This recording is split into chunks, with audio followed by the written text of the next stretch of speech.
Hi everyone, I'm Vicky from Petit Tipi. I just want to talk quickly about getting good fit on your baby with a cloth diaper so that you can maximize the longevity of your cloth diapers and also reduce leaks. So sometimes I get customers who ask me why their one size cloth diaper, which is intended to be used until potty training, doesn't seem to fit after about a year. So I want to show you. So this baby is probably about 4 or 5 months old.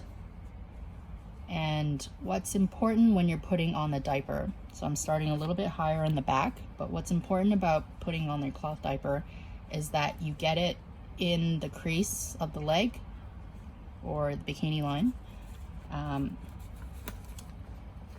right in there, and then you pull it up. And when you get this over, you want to make sure it clears the hip.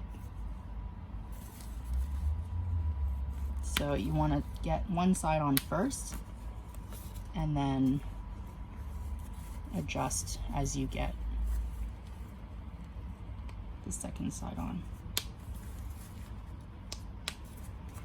So when you look at the legs here, you want to make sure that this is smooth and there's no bunching here.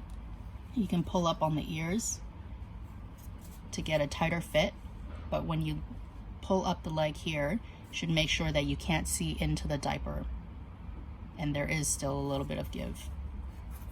So just to show you, if you're not getting it in the crease of the leg and over the hip, this is what it might look like.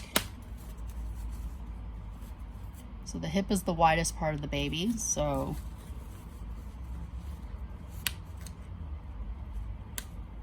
won't last as long if you're putting it on this way.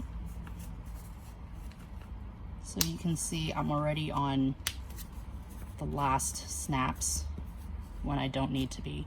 And the problem with this for leaking is that because you're here, there is a little bit of gapping around the thighs, and sometimes some scrunching as well. So if you've got a diaper that's kind of scrunching like this, you might get leakages coming out of here as well. So you want to make sure you pull up on the ears and get it right in the crease rather than around the thighs.